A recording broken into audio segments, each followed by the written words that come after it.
All India అని చెప్పచ్చు. So ఎన్నో పాటలకి తన అద్భుతమైన కొరియోగ్రఫీతో అల్లాడిచ్చి సో ఎంతమంది ఎన్ని ట్రోల్స్ చేసినా ఎంత కొట్టినా చావని పావులాగా ఆయన వాళ్ళకి ఎదురు సమాధానం ఇస్తానే ఉన్నారు. ఫేస్బుక్ ద్వారా, ఇన్స్టాగ్రామ్ ద్వారా, యూట్యూబ్ ద్వారా. సో ఆయన మనతో పాటు ఉన్నారు. Hi sir. హాయ్, నమస్తే.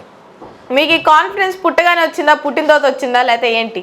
ఇప్పుడు నన్ను ఫేస్బుక్ స్టార్ అంటారా, ఇన్స్టాగ్రామ్ స్టార్ అంటారా, యూట్యూబ్ స్టార్ అంటారా? మిమ్మల్ని ఆల్రౌండర్ స్టార్ అనొచ్చా? అదే ఏదంటారు నువ్వు చెప్పు అంటున్నా. మీద యాప్ స్టార్స్, ఎందుకంటే అన్ని యాప్స్ వాడతారు, అన్ని యాప్స్లో మీరు ఉంటారు కాబట్టి. ఓకే అండి, థ్యాంక్ యూ సో మచ్. చెప్పండి. తండేల్ స్టెప్ ఇది కాపీరైట్స్ ఉన్నాయి, ఇది మేము వేసాము ఆల్రెడీ, ఫస్ట్ మేము చేసామని చాలా మంది ఈ మధ్య చెప్తున్నారు. సో ఏమంటారు? ఆయన నిజంగా ఇదివరకు వచ్చినవేనా? మీరు ఎప్పుడైనా చూసారా? డాన్స్ అనేది ఆ చిన్న మూమెంట్ ఎప్పుడైనా ఇవన్నీ రిపీటెడ్ స్టెప్స్ అంటారు. ఇవి ఒకటి ఇట్లా హెడ్ కొట్టడం, ఇట్లా బీట్ కొట్టడం, ఇవన్నీ రిపీటెడ్ స్టెప్స్ అంటారు. దాంట్లో మనిషికి తగ్గట్టు స్టైల్లో కొంతమంది వాడుకుంటారు అనమాట. అంటే ఆ స్టెప్ నేను జమాన్లోనే చేసిన. ఆ జమాన్ అంటే 2 years back Pulsar bike Jhansi తోటి ఒక సాంగ్ చేసిన, కొరియోగ్రాఫ్ చేసిన. దాంట్లో కరెక్ట్గా 45 seconds రేప్ మూమెంట్ ఒకటి ఉంటుంది, హుక్ బిట్ అనమాట. చూపేయాలి, అది చూపించి ఒకసారి.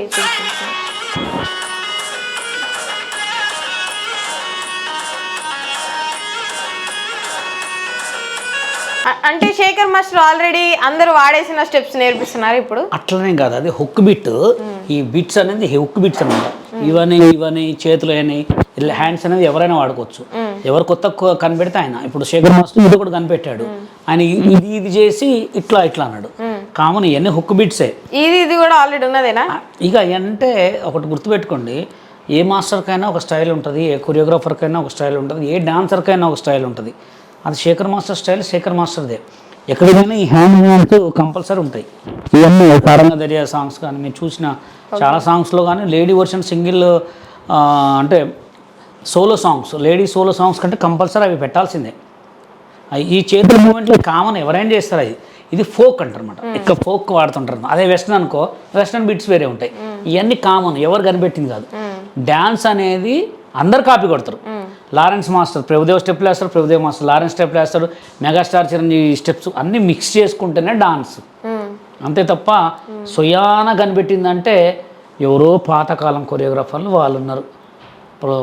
మీకు మైకేల్ జాక్సన్ గారిని తీసుకుంటే మూన్ వాక్, ఆయన చేసిన మూన్ వాక్, ఇంకా కొన్ని లెగ్స్ మూమెంట్స్ ఉంటాయి, అవన్నీ షేకింగ్ చేసేవి, అవన్నీ ఆయన కనిపెట్టింది అనమాట. ఆయన కూడా కనిపెట్టలే, దేంట్లోయో తీసుకొని చేస్తుండే. ఆయనకు ఒక గురువు ఉంటాడు తప్ప ఒకళ్ళు కనిపెట్టినవి అనేది అయితే కొన్ని. ఇది నాచోరే లెగ్ మూమెంట్ ఎట్లా ఉంటుందో అది కూడా దాంట్లోది కాదు, ఏవో పాత ఇంగ్లీషు సినిమాలో మూమెంట్స్ అవన్నీ. అంతే తప్ప డాన్స్ అనేది ఎవడబ్బా సొత్తు కాదు, ఎవడైనా చేయొచ్చు. ఒకవేళ మీరే తండేల్లో హైలెసా సాంగ్ కానీ ఈ సాంగ్ కానీ అయితే మీరు ఎట్లా చేసేవాళ్ళు? నేనైతే డిఫరెంట్గా చేసేవాడిని. ఎందుకంటే ఆ సాంగ్ ఏంటంటే బాగా గ్రూప్ డాన్స్ని అడుగుతుంది అనమాట. ఆ పాట ఏంటంటే ఒక మంచి డాన్స్ సాంగ్, అది లవ్ ఫీల్ సాంగ్. అది ఆ సాంగ్ని ఏం చేశారంటే మొత్తం మానిటైజేషన్ చేశారు, సీన్స్ పెట్టారు. అదే మానిటైజేషన్ అంటారు దాన్ని. మానిటైజేషన్ అంటే లిప్సింక్ లేని మానిటైజేషన్ సాంగ్స్ అంటారనమాట. కొన్ని సాంగ్స్ అయితే విజువల్ మీనే వెళ్ళగొట్టారు. డైరెక్టర్ పరంగా మానిటైజ్ సాంగ్ లెక్క దాని మూమెంట్ స్లో మోషన్ షార్ట్స్ మొత్తం స్లో మోషన్లో తీసుకున్నారు. అదే సాంగ్ని ఒక 10 members బాయ్స్ని, 10 members గర్ల్స్ని మంచి మాస్ వేయించేసి వీళ్ళిద్దరు మాట్లాడుకుంటారు. హైలెస్ అన్నప్పుడు కొన్ని స్టెప్పులు అమ్మాయిలతో వీళ్ళతో చేసి కొంచెం అవుట్డోర్లో పడవలా చేస్తే అదిరిపోయేది. అంటే ఆ సాంగ్లో కొన్ని గ్రూప్ సాంగ్స్ ఉన్నాయి కాబట్టి ఈ సాంగ్ చేయలేదేమనుకున్నాం, కానీ ఆ సాంగ్ అయితే గ్రూప్ డ్యాన్స్ అడుగుతుంది. నేను చూశాను కదా, నేను రాత్రిని చూసా, ఆ సాంగ్ గ్రూప్ డ్యాన్స్ అడుగుతుంది. అదే నేనైతే మాత్రం అద్దరు కొట్టేటోడిని. ఆ సాంగ్ ఇప్పటికీ అయినా ఎవరైనా ప్రొడ్యూసర్స్ ఉంటే చేసేవాళ్ళు, పెట్టేవాళ్ళు ఉంటే 10 girls 10 boys తోటి 2 days చేస్తా, అవార్డు కొడతా ఆ సాంగ్ తోటి. అట్లా చేస్తా. నేషనల్ అవార్డు అని చెప్పలే, అవార్డే కొడతా. ఏదో ఒకటి కంపల్సరీ అవార్డు అయితే వస్తుంది, తప్పకుండా వస్తుంది. నేను ఇదివరకు ఎంత చక్కగా ఉన్నావే సాంగ్ ఒకటి, రంగమ్మ మంగమ్మ సాంగ్ ఒకటి, ఇంకొకటి వచ్చి దారి సూడు దుమ్ము సూడు సాంగ్. ఈ 3 songs నేను బన్నీ అనే ఒక స్టూడెంట్ తోటి 20 boys తోటి సాంగ్ చేసిన. ఆ ఒక్క సాంగ్కి ఆయన పేరు నాని గారు తిరుపతిలో ఆడియో లాంచ్లో తీసి నాతో సెల్ఫీ దిగారు. అంటే అది పార్టిసిపేట్ పెట్టారు. ఎదువరకు ఎట్లా పెట్టేవారంటే ఆ సాంగ్కి ఎవరైనా కొరియోగ్రాఫ్ చేస్తే మా సినిమా కంటే బాగుంటే మిమ్మల్ని పిలిచి కొరియోగ్రాఫ్ చేసిన వాళ్ళు సెల్ఫీ అన్నారు. ఫస్ట్ నాతో దిగారు. దాని తర్వాత రంగమ్మ మంగమ్మ సాంగ్ చేస్తే 1 డేలో 28 మిలియన్స్ పోయింది. తర్వాత దాంట్లో డబ్బులు రావట్లేదు, ఎందుకు వేస్ట్ ఖర్చు, చెత్త ఖర్చు అని చెప్పి మానేసి పడేసిన. ఎందుకంటే డబ్బులు రావట్లే. అప్పుడు సినిమా కొరియోగ్రాఫ్ కోసమే వచ్చా, ఇది చేసుకుంటా ఆ ముక్కలు ఈ ముక్కలు పెట్టుకుంటే ఈ స్థాయిలోకి వచ్చా. మీరు ఇంత బాగా డ్యాన్స్ చేశానంటున్నారు, అందరు సెల్ఫీస్ దిగామంటున్నారు. ఎస్. ఇప్పుడు మీ డ్యాన్స్ రీల్ ఒకటి ఉంది, దాన్ని ఎందుకు ఎక్కువ ట్రోల్ చేస్తున్నారు? ఇక అంతే, నేను ఏమంటున్నా, డ్యాన్స్లో ఏం తప్పు అని చెప్పండి ఒకసారి చూద్దాం మొత్తం. ఏముంది, సూపర్ ఉంది, లైట్ స్టెప్స్ అండ్ డ్రైవ్. అదే హిందీ వాళ్ళు చేస్తారు సేమ్, అంతే చిన్న మూమెంట్స్ అవి, మస్తు ఉంది అది. ఆ పాటలో ఏం తప్పేం లేదు కదా.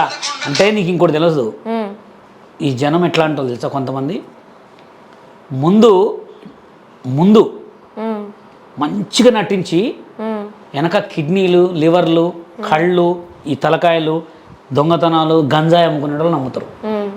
మంచిగా బతికేటోళ్ళు నమ్మరు. మాది ఎలా ఉంటుందంటే, ముందు ఒకటే లెక్కుంటా, వెనక ఒకటే లెక్కుంటా, నాకు వచ్చిందే చేస్తా.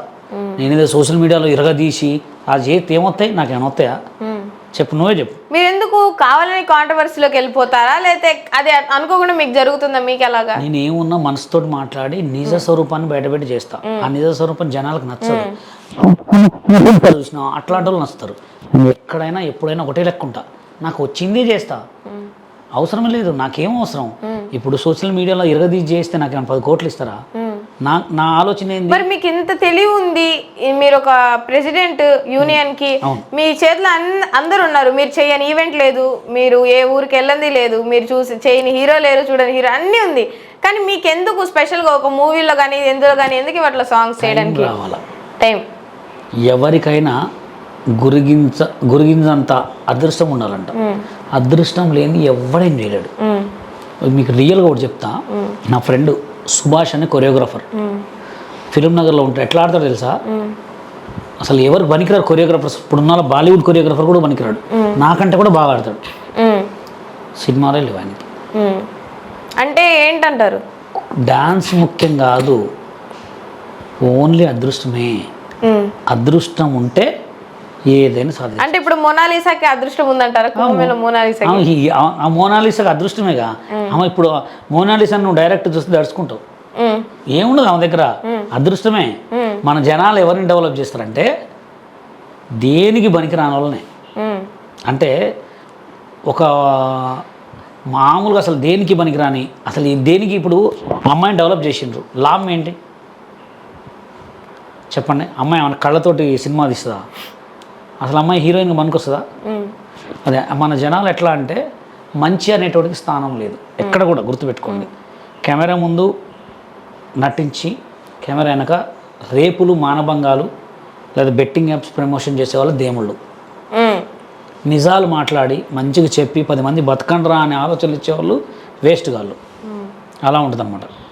అందుకోసమే వాడు ఏమైనా పెట్టుకొని నాకు నచ్చిన డ్యాన్సింగ్ నేర్చుకుంటున్నాను. మీకు ఇప్పుడు ఫేస్బుక్ ద్వారా, ఇన్స్టాగ్రామ్ ద్వారా, యూట్యూబ్ ద్వారా చాలా మనీ వస్తున్నాయి. మీరు ఏమైనా బెట్టింగ్ యాప్స్ ప్రమోషన్స్ చేస్తున్నారా? నాకు బెట్టింగ్ యాప్స్ ఇప్పుడు కూడా మీ కళ్ళ ముందే మాట్లాడతా. ఒక వీడియోకి 10,000 ఇస్తాను రోజుకి ఒక వీడియోకి 10,000 అంటే ఆదివారం ఒకటి ఇచ్చి పెడితే ఎన్ని డబ్బులు వస్తాయి నెలకి? 3 లక్షలు నెలకి అయ్యే వస్తాయి. నాకు అవసరం లేదు. నేను చేసిన తప్పు నా కొడుకులకు తగులుతుంది, అవునా కదా? ఎందుకు తగలాల? మనమే ఇప్పటికే ఎవరో మనకు అదృష్టం లేక మనం బాధపడి మనం ఏదో చేసుకుంటున్నాం. నా వల్ల ఒకటి చచ్చిపోయింది అనుకో, మా పిల్లగాళ్ళకి వస్తుంది కదా బాధ. అవసరం లేదు, మనకు వచ్చినంత చాలు. ఆ దేవుడి దయ వల్ల, అల్లా దయ వల్ల, ఏ దేవుడో ఆ అన్నందరి దేవుడి దయ వల్ల మంచిగా బతుకుతున్నాం. ఒకడు మీన పొట్ట కొట్టకుండా, ఒకడిని ఏమనుకుంటా బతుకుతున్నాం, చాలదా? మీకు అసలు ఇంత భక్తి ఏంటి దేవుడి పరంగా? కానీ అని భక్తి టయానికి భక్తి చూపిస్తున్నారు, ఇంటర్వ్యూ అనగానే వస్తున్నారు అంటే ఎట్లా? ఇప్పుడు సాంగ్ షూట్ ఉంది, అదే రోజు మీకు ఏదైనా ఇంపార్టెంట్ దేవుడిది ఏదైనా ఉంది, మీరు రెండిట్లో ఏది చూస్ చేసుకుంటారు? అంటే దేవుడిది అంటే మార్నింగ్ పోవచ్చు. దేవుడు అనేటప్పుడు గుడికి పోతేనే అవసరం లేదు, దారిలో వచ్చేటప్పుడు కూడా కరెక్ట్ కూర్చొని దండం పెట్టుకుంటే చాలు. నా విషయంలో ఎలా ఉంటుంది అంటే, దేవుడిని ఎక్కడున్నా దండం పెట్టుకుంటే చాలు, మన మనసులో ఉంటాడు దేవుడు. ఇప్పుడు కొరియోగ్రఫీ అనేది మన గోల్, అది చేయాలా ఇది చేయాలా. ఒకటి చెప్పనా, ఏ దేవుడైనా తిని మొక్కు అంటాడు, నువ్వు కడుపు నిండా తిని మొక్కు అంటాడు. ఇప్పుడు మనకు పని చేస్తేనే కదా కడుపు నిండిద్ది. అందుకోసమే ఫస్ట్ పని చేసుకుంటా, వచ్చేటప్పుడు దారిలో దేవుడు దండం పెట్టుకుంటా.